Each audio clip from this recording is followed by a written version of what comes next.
What is going on, guys? It is MegaCrasher, and I want to welcome you guys back to a brand new video. And ladies and gentlemen, as it would turn out, we actually have ourselves a second choice in the other metagame of the month section for November. Now, in my last video, we spoke about average mons, but this tier right here, I've never ever heard of this tier before, known as Fortemons or Fortemons. I do apologize if I butcher the pronunciation here, but ladies and gentlemen, this right here, I read a little bit up about what this tier is about, and it is bloody interesting. It is absolutely like, whoa, like we're gonna be seeing some big time shenanigans right here, some really solid combinations. So with that being said, ladies and gentlemen, let's get into talking a little bit about what Fortemons is all about. So, first things first, ladies and gentlemen, get this. We actually have ourselves moves being used as items. Now, you guys are probably thinking, well, wait a second there, MegaCrasher, what on earth does all that mean? Well, basically, in a nutshell, by putting one of the attacks into the item slots, the primary and secondary effects are granted to the attacks in the move slots. So, for example, if you were to use Scald, which has a 30% chance to burn the opponents, then every single move that you end up using is going to have that effect tacked on to every single move that is used, on top of if that move was to have its own secondary effect. So, I mean, are you kidding me? Are you absolutely kidding me? Like, this tier is just gonna be absolutely bonkers. I cannot wait. Now, before I go any further, ladies and gentlemen, something that I actually just thought of, and I would like to know if anyone is familiar with this tier, Fortemons.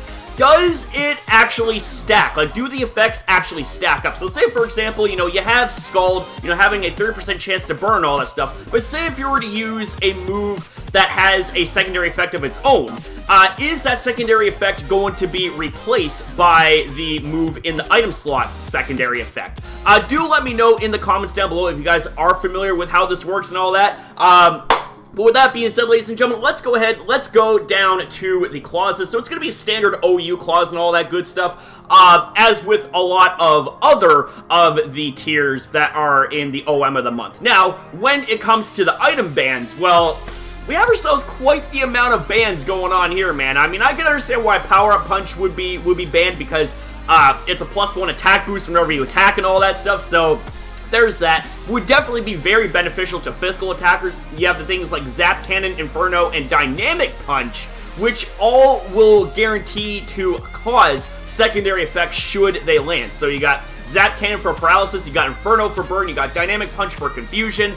Yeah, there's definitely some broken combinations here with these moves as items. Now, with that being said, you know, we're not going to go over every single thing that's banned right here, but just to kind of put in perspective here, this tier is very, very crazy, and with the combination of these moves right here as items would definitely cause a lot of shenanigans and a lot of headaches, I imagine, right?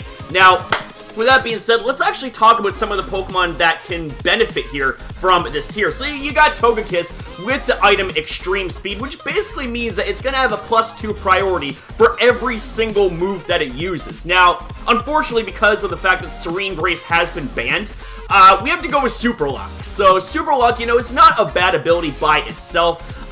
It increases the critical hit ratio, so that can actually be pretty good as well.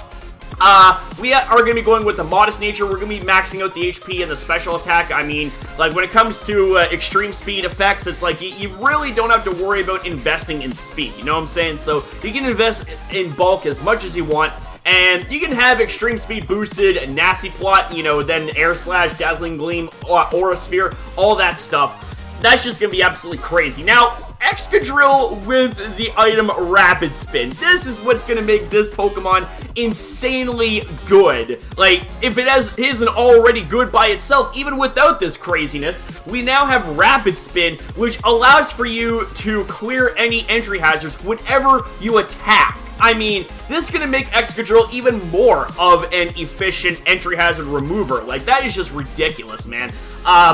And then we also have ourselves Magearna as well with the item Volt Switch. So basically, ladies and gentlemen, whenever you would use any of these attacks, you'd end up switching out thereafter. So Flare Cannon, you know, it is a very powerful fairy type move, base 130 special, I believe it is, which also lowers your special attack by 2 stages. So you don't have to worry about staying in with a lowered special attack, because the moment that you use Flare Cannon with the Volt Switch effect, bam, you switch right on out, and you just end up going from there, right? It's just absolutely crazy. Now, here's the thing. We have an interesting pick right here for Sarina. Sarina with Feint.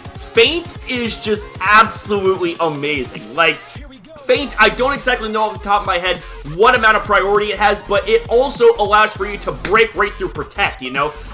So this right here, man, this is what I think is going to make Sarina insanely good, if not, you know, borderline broken here in this tier, because when you have the effects of Feint coupled with Queenly Majesty, which allows for you to stop priority in its tracks, Sarina is going to be a very, very, very interesting case here in this tier. It's just absolutely crazy. Like, I just can't believe it, man.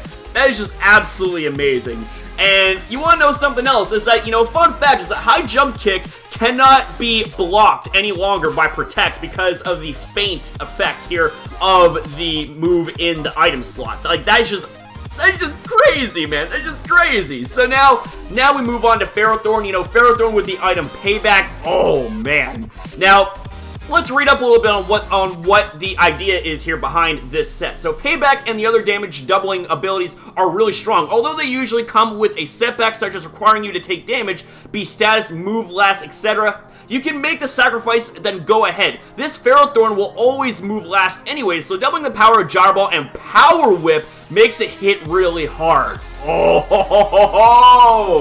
Oh, man, I love it. I absolutely love it, baby. That's so crazy. That's just so crazy, man. Like, I just can't believe this. Wow. Like, honestly, this is crazy, man. So, that right there just kind of puts some things in perspective as to what to expect when it comes to a tier like this. When it comes to Fortemons, like, it's just going to be absolutely massive. And I can honestly say I cannot wait to do Pokemon Shonen Live videos. And believe me when I say we are going to be diving into these OM of the months, because these two tiers right here, man, I just absolutely cannot wait to just dive right in and see what there is to see, and, you know, hopefully come up with some crazy ideas when it comes to these tiers and its shenanigans in its entirety. So, I think that's actually all that there is to say here for right now. I mean, this wasn't really meant to be like a discussion video or anything like that, but, you know, it was more or less meant to be kind of like an announcement of all things, but holy hell, man.